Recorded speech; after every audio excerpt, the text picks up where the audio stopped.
She was 9 months pregnant. It was raining.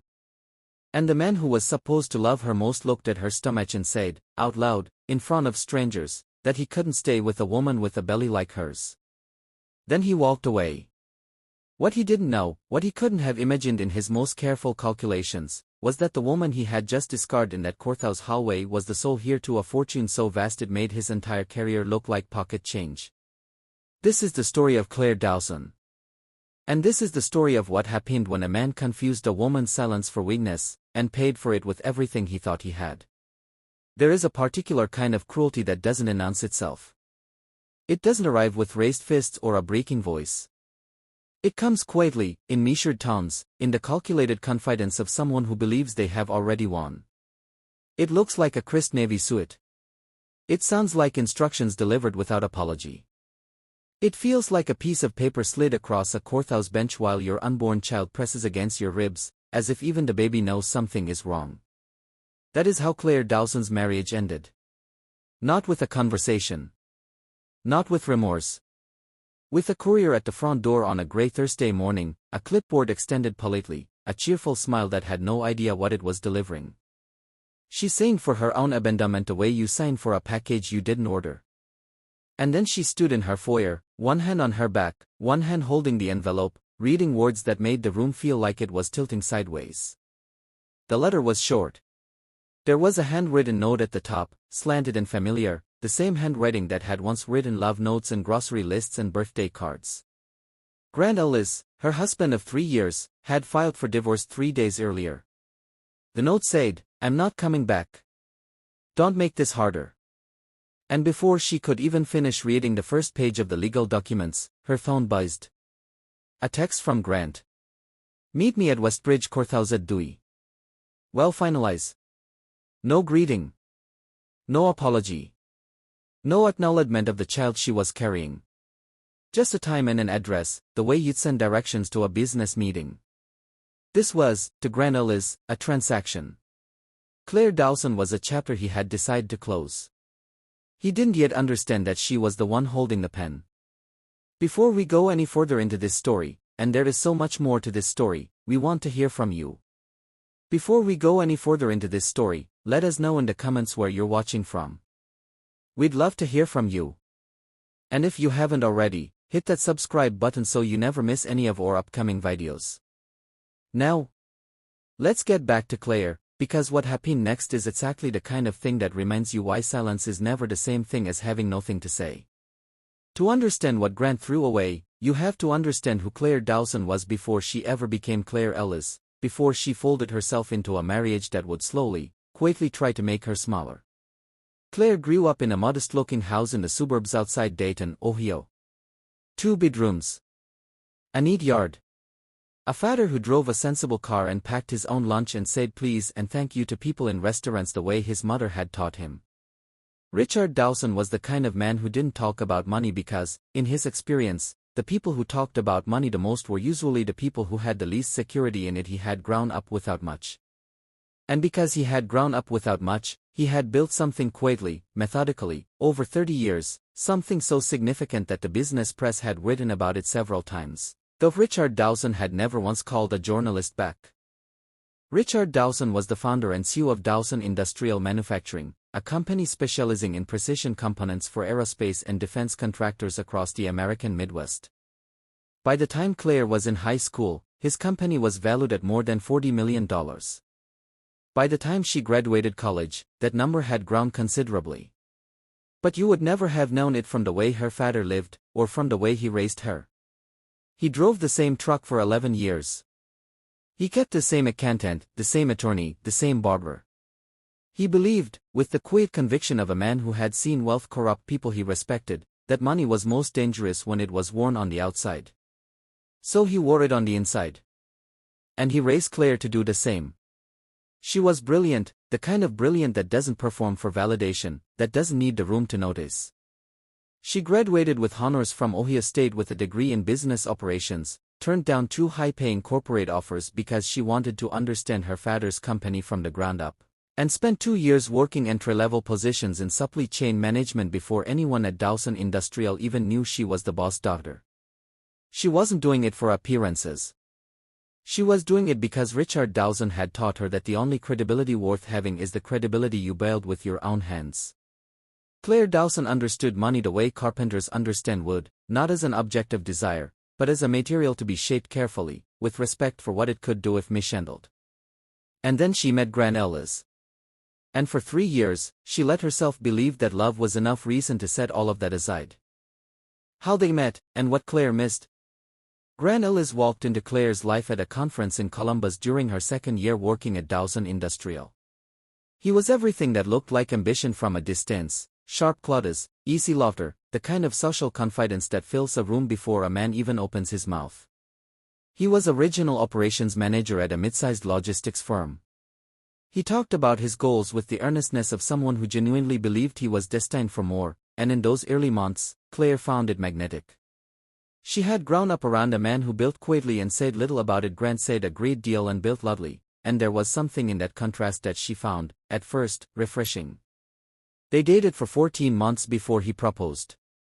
During those 14 months, Claire noticed things she filed away without acting on. Grant had a habit of quietly diminishing other people's accomplishments, not cruelly, not obviously, but with a lightness that always arrived just after a compliment, as though he couldn't let praise exist on its own without a small correction attached.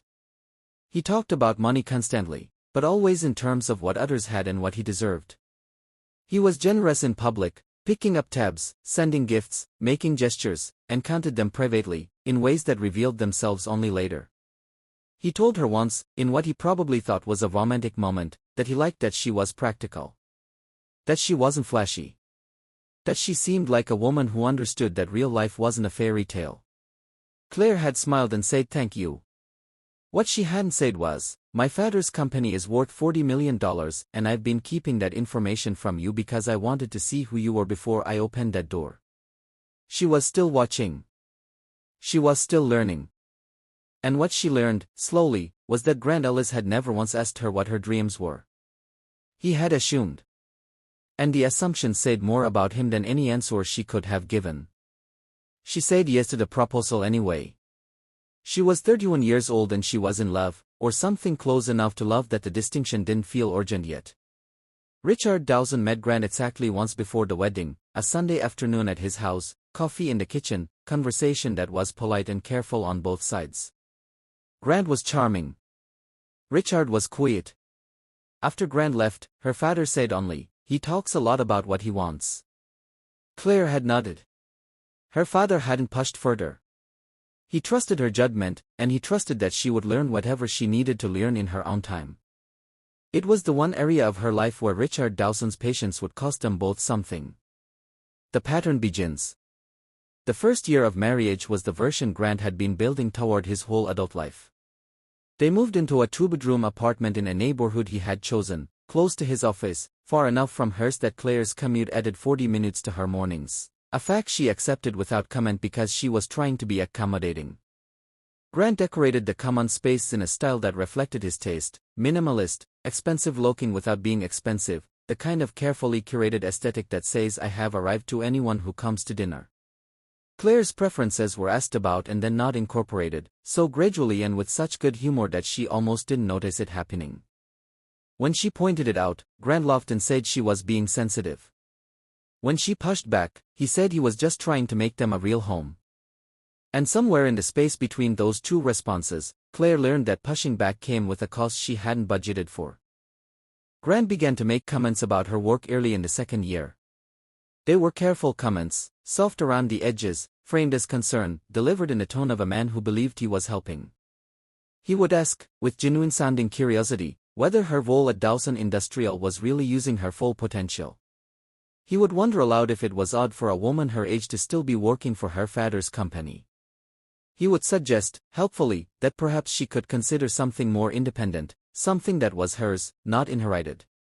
He said this without knowing it was already hers in the most literal sense. He said it the way people who have never actually inherited anything imagine that inheritance must feel, like a crutch, like a ceiling, like something to be embarrassed about. Claire listened to these comments with the same composure she brought to everything, and she said less each time. Not because she had nothing to say. Because she was watching a pattern form. The pattern was this: Grant Ellis needed to be the most significant person in any room he occupied. He was not a violent man. He was not a screaming man. He was something more precise, a man who managed his own insecurity by quietly managing the people around him. With colleagues, this looked like confidence. With friends, it looked like generosity. With his wife, alone, behind the door of the life they were building together, it looked like erosion. Small deductions from her confidence. Small additions to his authority. The kind of thing that is almost impossible to describe to someone who hasn't lived it, because on any given Tuesday it doesn't feel like abuse or cruelty, it feels like a slightly bad afternoon. It is only when you step back and count the Tuesdays that the shape of the thing becomes visible. Claire discovered she was pregnant 8 weeks into her second trimester, late, because the symptoms had been mild and she had been busy, and she had, if she is honest with herself, been avoiding anything that might complicate the calculus of a marriage she was already privately reassessing. She told Grant on a Wednesday evening, over dinner she had cooked, at the table they had argued over purchasing. She put a small wrapped box on the table in front of him. Inside was a sonogram. He opened it, looked at it for a long moment, and then looked up at her. His face did something complicated, a flicker of something real, something warm, and then the calculation began, and she watched it happen in real time.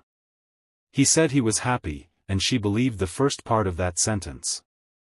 But within a week, the pregnancy had become part of the architecture of his control. He spoke about it in terms of logistics, what they would need to afford, what adjustments she would need to make, what her work schedule would have to look like, what her body should and shouldn't be doing. He did not ask how she felt. He did not ask what she wanted. He assumed. He organized. He managed. And when Claire said, gently, that she would appreciate being consulted rather than informed about decisions regarding her own pregnancy, Grant told her that she was being irrational and that hormones were a powerful thing. He said it the way people say things they know are unfair but have decided to say anyway, because they are certain the other person won't push hard enough to make them take it back. He was right. She didn't push. Not yet. The months that followed were a quiet unraveling, quiet enough that from the outside, the marriage still looked intact. Grant attended the early appointments and took the pictures and said the right things at dinner parties. But at home, in private, he grew more distant as Claire grew larger, as though the pregnancy was a reminder of something he had not quite agreed to, a complication in a life he had been carefully arranging. He began spending more evenings at the office. He began responding to her messages with a lag that went from hours to sometimes a day. He began mentioning Tessa Monroe, a colleague, he said, someone who understood the pressures of his role, with a frequency that was just below the threshold of obvious, the way people mention someone they're thinking about constantly when they think they're being casual about it. Claire noticed. She always noticed. She had been raised by a man who believed that the most important information in any situation was usually the information no one was saying out loud. So she watched Grant come home later and later, and she held that information without acting on it, and she waited to see what shape it would take. She was 7 months pregnant when she understood, with the quiet clarity that arrives at the end of a long period of not wanting to understand something, that her husband was not in love with her anymore. She was not sure, at that point, that he had ever been in love with her. She was reasonably sure that he was in love with someone else.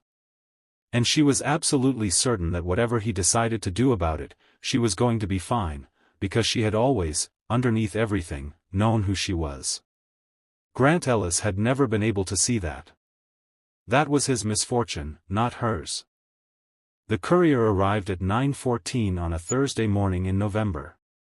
Claire had been awake since 6, sitting at the kitchen table with a cup of tea that had gone cold, watching the gray sky through the window and thinking about nothing in particular, or thinking about everything at once, which is how grief presents itself when you have been living inside it long enough that it starts to feel like furniture.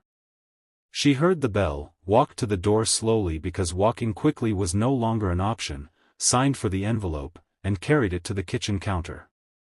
She did not feel shock when she opened it. She felt something closer to confirmation, the recognition of something you have already been preparing for, arriving at last in the form it had always been going to take. Grant's handwritten note was at the top of the first page. "I'm not coming back. Don't make this harder." 6 words. No explanation. No mention of the fact that she was 37 weeks pregnant and had an appointment at her OBGYN the following morning. No acknowledgement of the 2 years and 11 months they had spent building what she had, at various points, genuinely believed was a life. Just 6 words and a courthouse address and a time. She set the papers down, pressed both hands flat on the counter, and breathed. Then she called her father. He answered on the second ring, the way he always did. She didn't say much. She said, "Grant filed." And there was a pause, and then her father said, "I'll come over." And she said, "No. I need to do this part myself." And Richard Dawson, who had raised a daughter on the principle that you trust capable people to handle the things they are capable of handling, said, "All right. Call me when it's done." She dressed carefully that morning. Not for Grant, she was done dressing for Grant's opinions. She dressed for herself, in the way that women who have decided they are no longer available to be diminished sometimes dress, with the quiet authority of someone who has stopped seeking approval. She wore a dark green coat over her maternity clothes, low heels because her feet had been swelling for 3 weeks, and her hair pulled back in the way that made her look, her father had always said, like her mother. She looked at herself in the mirror for a long moment. Then she picked up her keys and went to meet the man who had decided she was disposable. The courthouse, what he said. Grant was already there when she arrived, standing in the hallway outside courtroom B with the practiced ease of someone who had rehearsed this moment. He was in a navy suit, the one she had ironed 3 weeks ago when he had a client presentation and asked her to do it because he was running late and she was just at home. His hair was styled. He looked, she thought, like a man who had already moved on, who was here today only to close a door that he considered long since irrelevant. Standing beside him was Tessa Monroe, in a cream dress with a hem that was slightly too short for a courthouse, her manicured hand resting on Grant's arm with the comfortable familiarity of someone who had been waiting a long time for permission to stand exactly there. Grant looked at Claire when she walked down the hallway. His eyes dropped to her stomach, to the visible, undeniable evidence of the pregnancy he had helped create, the child who would arrive in approximately 3 weeks, the human being who was at this moment pressing against her ribs as if trying to hear what was being said about them. And the expression on Grant's face in that moment was not guilt. It was not grief, or tenderness, or the complicated mixture of emotions that any reasonable person might expect from a man watching the mother of his unborn child walk toward him with divorce papers in her hands. The expression on Grant Ellis's face was something closer to distaste. The look of a man confronted with something he finds inconvenient and slightly unpleasant. He said it clearly. He said it at a volume that carried. He said, "I couldn't stay with a woman with a big belly like you." He added, as if the first sentence required supporting evidence, that it was depressing. That he needed his life back. Tessa Monroe laughed softly and said something about men having needs. Claire stood in that hallway and felt her son, for she had known for 2 months that it was a son, though she had told no one except her father, kick hard against her left side, as if even he, 3 weeks from being born, understood that something unjust was being said about the woman carrying him. And Claire did not cry. She did not raise her voice. She asked, quietly and precisely, if she was correct that he was divorcing her when she was about to give birth. Grant shrugged. He said she would survive. He said his lawyer would arrange child support. He said he was not her caretaker. Then he slid a second document across the bench between them. It was a marriage application receipt. He and Tessa Monroe had applied to be married the following week. Claire looked at the document. She looked at the man who had, 3 years ago, told her in a parking lot outside a Columbus conference center that she was unlike anyone he had ever met. She thought about all the things she had chosen not to say over the past 3 years, all the information she had held back, all the reveals she had deferred, waiting for him to prove that he deserved the fullness of who she was. She thought about her father's company. She thought about what she was worth, not in the small, cruel way Grant had meant it, not as a measure of personal adequacy, but in the literal, legal, financial sense of the word. And then she looked at Grant Ellis and said, very calmly, "You realize how this looks." He leaned in. His voice dropped to the register he used when he wanted to wound without witnesses. He said, "You were a mistake. And honestly, you never brought anything to the table." That sentence was the one. Not because it was the cruelest thing he had said, it wasn't, not really, but because it was the one that was most perfectly, spectacularly wrong. Grant Ellis had been wrong about many things during their marriage, but this was his defining error, the mistake that would spend the next year dismantling every assumption he had built his life on. Claire Dawson had brought more to the table than Grant Ellis would ever, in his entire career, be able to put on it. He simply had no idea. Noah's arrival. Noah Richard Dawson Ellis arrived at 3:47 in the morning on a Tuesday, during a thunderstorm that rattled the windows of St. Catherine's Hospital and sent rain sideways against the glass in long gray sheets. Labor had begun the previous afternoon and had gone on for 14 hours, long, exhausting, at several points frightening enough that the attending physician had quietly ordered additional monitoring equipment that Claire tried not to read too much into. She was alone for most of it. Her aunt drove her to the hospital when the contractions were 6 minutes apart. A nurse named Sandra held her hand during the hardest part and told her she was doing well, in the flat, professional tone of someone who says this many times a day but means it each time. Grant did not come. He did not call. He sent nothing except, through his attorney, a request that she let them know where to send the finalized divorce decree. When Noah was placed on her chest, slippery and warm and furious with the indignity of being born, Claire Dawson wept for the first time since the courthouse. Not from grief, or not only from grief.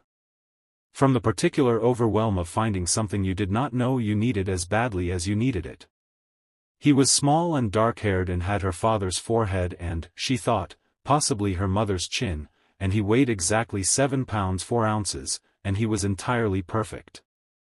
She held him and breathed him in and said his name out loud for the first time, Noah, and he quieted almost immediately, as if the sound of her voice was the only thing he required. This is, she would say later, the moment she understood that the marriage ending was not the worst thing that had ever happened to her.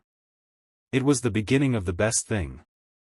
Richard Dawson arrived at the hospital the next morning carrying a bouquet that was, by his own later admission, much too cheerful for the fluorescent lighting of a maternity ward.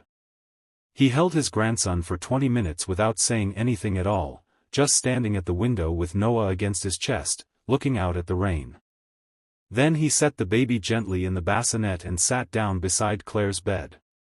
"Tell me what happened," he said. And she told him. The courthouse. The suit. The cream dress. The document. The words. She told him all of it in the same measured, factual tone she had learned from him, and her father listened without interrupting, which was how she knew he was managing something significant. His hands, she noticed, tightened on the armrests of the hospital chair until the vinyl squeaked. When she finished, he was quiet for a long moment. Then he said, "I'm sorry." And when she asked why he was apologizing, he said, "Because I should have insisted on a prenuptial agreement. Because I let you believe love would be enough protection." She said, "I didn't want him looking at me differently." Richard Dawson nodded slowly and said, "He looked at you differently anyway. He looked at you like you were disposable." Grant had. He simply hadn't understood what he was disposing of. The months after Noah's birth were the kind that people who have lived through them describe in the same language, blurred, relentless, simultaneously endless and gone before you know it. Claire was running on broken sleep and determination and, at 3 in the morning when Noah wouldn't settle and the apartment felt too big and too quiet, the specific stubborn refusal to become a story of someone who fell apart. She had made that decision in the hospital. She was keeping it. She took a part-time remote position at a non-profit that her father had quietly mentioned might be hiring, a job that paid modestly, that she genuinely enjoyed, and that served the dual purpose of giving her structure and, crucially, of making her life appear smaller than it was. She moved into a modest 2-bedroom apartment and furnished it with the care of someone making a real home, not the performed aesthetic of a man trying to signal arrival. She bought a second-hand rocking chair. She painted Noah's room a soft, serious navy blue.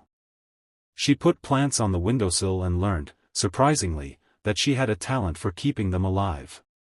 Grant's lawyer, meanwhile, was working. 2 months after Noah was born, the firm filed a motion to reduce child support, citing changes in Grant's income. This was, Claire's attorney noted with the professional neutrality of someone who had seen this exact move many times before, an interesting claim given that Grant had recently purchased a new vehicle, entered into a lease on a condo in one of the better neighborhoods in Columbus, and appeared in the background of Tessa Monroe's social media posts at what looked like a reasonably expensive resort in Arizona. The financial disclosure request that followed was, reportedly, not a pleasant experience for Grant Ellis. It required documentation of every income stream, every asset, every expense, and the picture that emerged was of a man whose public lifestyle bore very little resemblance to the numbers he was asking the court to accept. The judge was not impressed. The support agreement was enforced. The payment schedule was court-ordered. Grant paid. Claire, during all of this, did not tell Grant who her father was. She had been asked by her own attorney whether she wanted to leverage the Dawson family's resources more directly in the proceedings, and she had said no. Not out of naivety, she understood the legal advantage she was sitting on. She said no out of the same stubborn pride that had led her to keep her father's wealth private from the very beginning. She wanted to win this on the facts, not on the weight of a name. She wanted whatever Grant Ellis was ordered to do for his son to be because a court had looked at his actual financial reality and held him to it, not because the Dawson name had come up in a deposition and made his attorney sweat. There would be a time for Grant to understand what he had walked away from. That time was coming. But it wasn't yet. A sense of irony. 6 months after Noah. 6 months after Noah was born, on an ordinary Wednesday afternoon while Claire was rocking him to sleep in the second-hand chair with a work report open on her laptop and a half-finished cup of coffee growing cold on the side table, her phone rang. It was her father. He sounded calm, but her father always sounded calm, and she had learned very early in life that the quality of his calm was a piece of information in itself. There was the calm of a man who had had a good day. There was the calm of a man managing something minor. And then there was the particular calm of a man who has just encountered something he doesn't quite know what to do with and has decided the best first move is to say as little as possible until he knows what you already know. He said, "Claire, I need you to come by the office tomorrow." She asked if something was wrong. He said, "No. Something is interesting." She put Noah down in his crib, pulled on a jacket, and spent the evening trying to identify which of the dozen things she was currently managing might qualify, in her father's vocabulary, as interesting. She did not land on the right answer. The right answer was too strange to have predicted.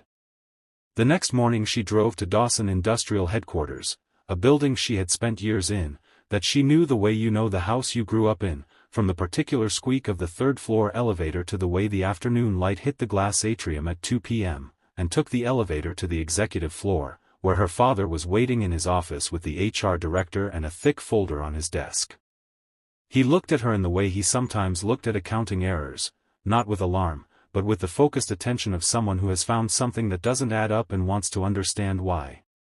He pushed the folder toward her without preamble. He said, "We received a job application." She asked what position. He slid the top page across the desk. The name at the top of the document was Grant Ellis. Grant had applied for a management role in operations at Dawson Industrial. He had listed his current address, his current salary expectations, 2 professional references from former colleagues, and a brief personal statement describing himself as a results-driven leader with exceptional integrity and a track record of building high-performing teams.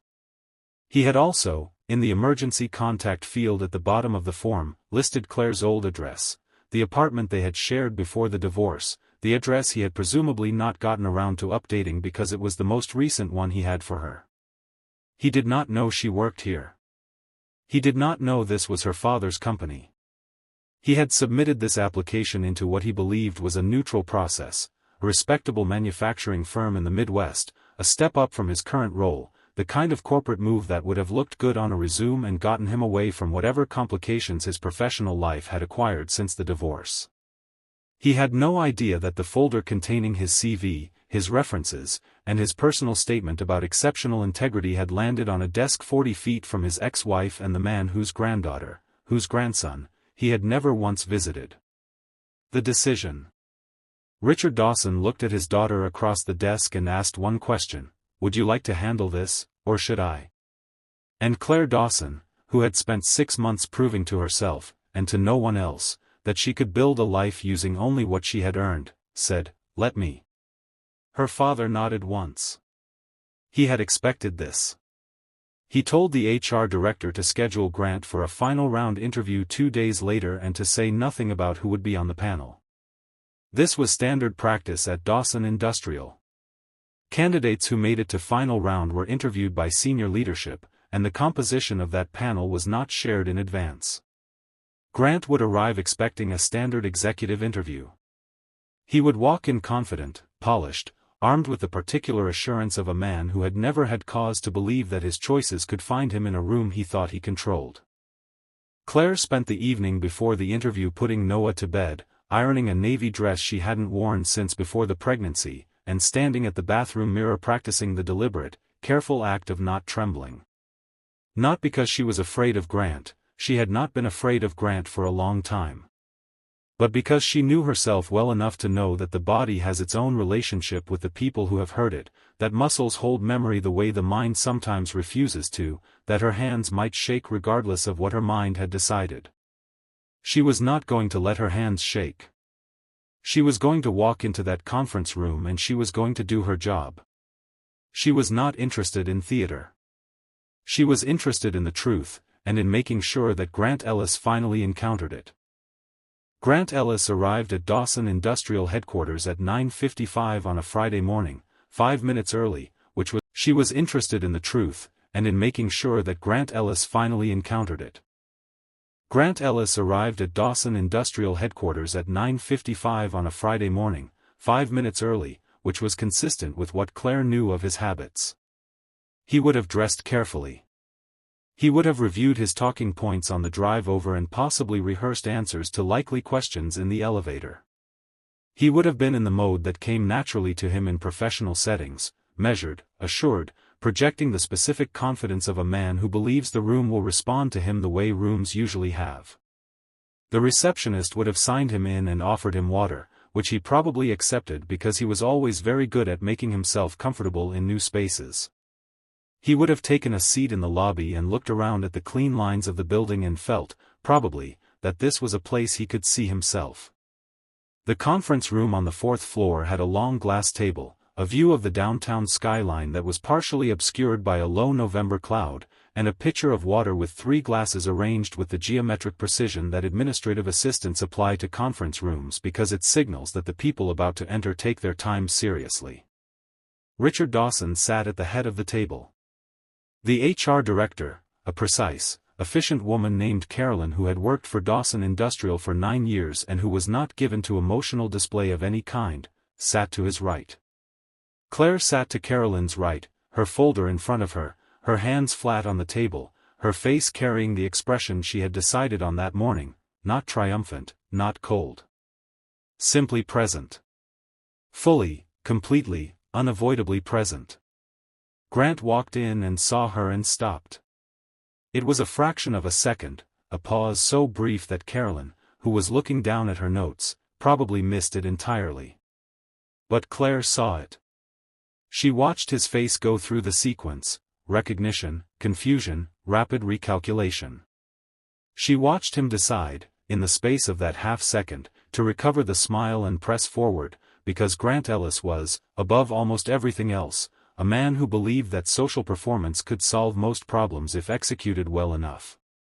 He said good morning. He said her name with the careful neutrality of someone who is not sure what register is appropriate. He said, "What are you doing here?" Claire kept her voice level. She said, "I work here." Grant laughed softly, the reflexive laugh of someone who is not amused and is using the sound to buy time. He said, "No, you don't." Carolyn cleared her throat and told him that Claire was the executive project lead. The color in Grant's face shifted. His eyes moved to her father. Richard Dawson said, without extending his hand, with the complete stillness of a man who does not need to perform authority because he is simply the person who has it, "I'm Richard Dawson, CEO." The silence that followed was approximately 4 seconds long. It felt, from Claire's vantage point, considerably longer. She watched Grant process it, watched him run the name through whatever mental database he kept of people who mattered, watched it land with the weight it deserved, watched his expression cycle from disbelief to something that looked, very briefly, like fear, before settling into anger. He looked at Claire. His jaw tightened. "You never told me," he said. "You never asked," she replied. The document on the table. Grant recovered quickly, or tried to. He shifted in his chair. He straightened slightly. He said, in the tone he used when he wanted to reframe a situation on his own terms, "So this is revenge. You're here to punish me." Claire slid a document across the table. It was not his resume. It was a printout of the child support court order, the payment schedule, the original terms, a notation from the previous month showing a late payment, and a summary of the legal motion his attorney had filed to reduce his obligation. Grant looked at it. He looked at his ex-wife. He looked at his ex-wife's father. The confidence in the room was no longer his. Richard Dawson spoke first. He said that Grant's application had listed excellent reliability and integrity as core professional traits, and that the document now on the table suggested some difficulty applying those traits to his obligations regarding his son. Grant said that was personal. Claire said it was relevant, that the position he had applied for involved vendor contracts, compliance management, and fiduciary responsibility on behalf of the company's defense clients, and that a man who treated court-ordered child support as an optional suggestion was not someone they could place in a position of trust. She said this the way she might say anything factual, without heat, without drama, with the quiet authority of someone who has prepared and is not performing.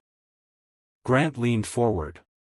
His voice dropped into the lower register, the one Claire recognized from the kitchen arguments, the one he used when he was trying to reassert control through proximity and tone. He said, "Claire. Come on. We can work this out. I can be flexible. You know I'm a good leader." And Claire looked at him, at this man who had called her body depressing, who had left her to labor alone, who had slid a marriage application across a courthouse bench with the smugness of someone who believes that cruelty carries no consequences, and she thought about what he had said in that hallway. "You never brought anything to the table." She thought about the $40 million. She thought about the precision component contracts with aerospace firms in 4 states.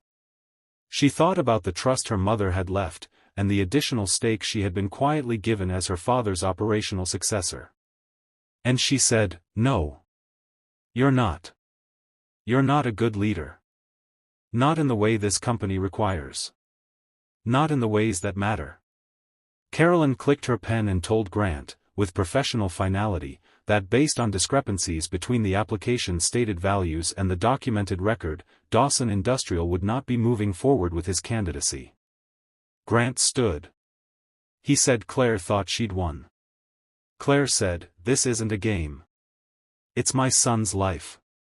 He left without shaking anyone's hand. The elevator doors closed behind him. In the conference room, Richard Dawson poured a glass of water and passed it to his daughter. She drank it. Outside, a single shaft of November sun broke through the cloud cover and lit the skyline briefly before disappearing again. She noticed it. She was not done noticing things. The weeks after the interview, Grant Ellis did not get the job. This was not a surprise to anyone in the conference room that morning. But its effects rippled out in ways that took weeks to fully surface, like the aftershocks of something seismic that arrives not all at once but in intervals, just when you have started to believe the ground has settled.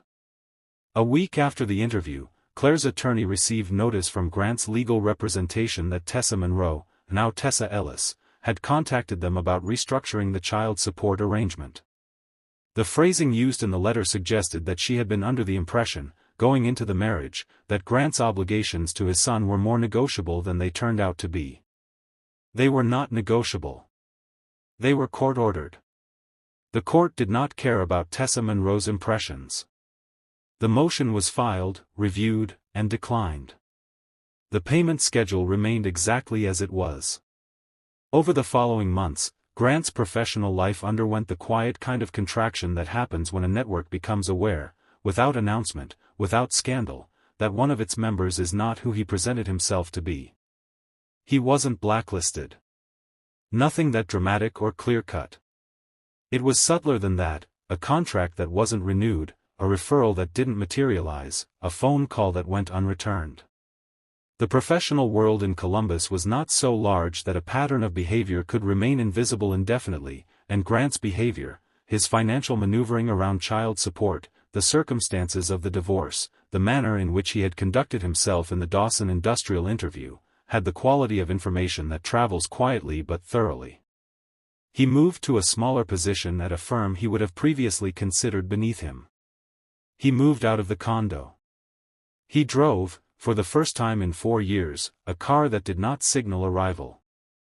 The child support payments became consistent.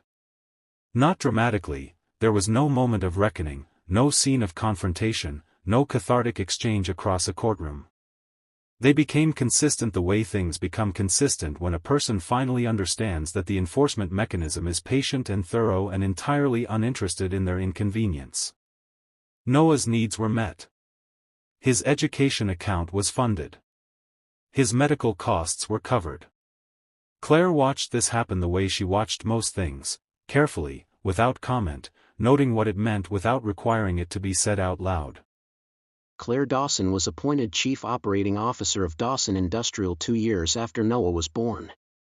She was 34 years old. The company, under her operational leadership over the following 3 years, expanded its defense contracts into 2 additional states and increased annual revenue by 31%. Richard Dawson remained as CEO and described his daughter's work in the single interview he gave during that period, a trade publication, not a general interest magazine, as the most effective operational mind he had encountered in 30 years of building the company. He did not mention her name, because he had been asked not to. She was in the habit of letting results speak. The results were quite loud. Noah Ellis Dawson, she gave him both names because she believed he deserved to choose, when he was old enough, which one he wanted to carry, started preschool at 3 years old and was, by all accounts, a composed and curious child who asked very good questions and had his grandfather's habit of listening longer than expected before responding. Grant's child support payments remained consistent through Noah's 3rd year, then his 4th, then his 5th, delivered on schedule by a process that had long since ceased to require any intervention from Claire's attorney because the enforcement mechanism was clear enough that Grant no longer tested it. Grant and Tessa Monroe Ellis divorced 14 months after their wedding, in a proceeding Claire heard about through the same mutual friend network that had carried information in the other direction during her own divorce. She heard it and felt nothing in particular. Not satisfaction, not vindication, not any of the emotions that this kind of information is supposed to produce. She felt what she felt most of the time, which was focused and purposeful and reasonably content and thoroughly occupied by the actual business of her actual life. She did not give interviews about what had happened. She did not post about it. She did not require the world to know what Grant Ellis had walked away from. That had always, from the very beginning, been the point. The silence was never an absence. The silence was the whole strategy. The silence was the inheritance. And in the end, the silence was everything. Grant Ellis stood in a courthouse hallway on a November afternoon and looked at his pregnant wife and said she had never brought anything to the table. He meant it as a dismissal. He meant it to be the last word. He was not thinking about the $40 million. He was not thinking about the contracts or the COO title or the conference room that was waiting, months away, to correct his understanding of the situation. He was thinking about himself, about the life he wanted, the woman he preferred, the version of the future he had decided to choose. He was thinking in the small, bounded way that contempt makes you think, transactionally, without curiosity, without the imagination required to consider what you do not yet know about the person standing in front of you. She had never brought anything to the table. That sentence ended his marriage and began his undoing, and it was wrong in every possible direction, factually, morally, practically, entirely. The woman he was dismissing was the heir to a $40 million company, the daughter of a man whose quiet authority reached further than Grant's most ambitious projections of his own career. But more than that, more than any of the numbers or the titles or the legal filings that followed, the woman he was dismissing had always known exactly who she was. She had known it in the courthouse. She had known it in the hospital, alone, at 3:47 in the morning while the rain hit the windows. She had known it in the second-hand rocking chair, and at the farmer's market, and in every quiet unremarkable moment of a life she was building with purpose and without audience. Grant Ellis had looked at that life and seen nothing. He had looked at Claire Dawson and seen nothing. And that failure of vision, that poverty of curiosity, that final and spectacular wrongness, was the truest and most expensive mistake he ever made. This has been Silence Fortune. If this story made you think, if it reminded you of something, or challenged something, or simply held your attention for 30 minutes on an otherwise ordinary day, drop a comment below and let us know what you took from it. And tell us, what would you have done in Claire's position? Would you have stayed as long as she did? Would you have said something sooner? This community thinks deeply about these questions, and we want to hear your answer. If you haven't subscribed yet, now is a good time. We tell stories like this one every week, and the next one is coming sooner than you think. Until then, stay silent where it serves you. Build where it counts. And never mistake a quiet person for an empty one.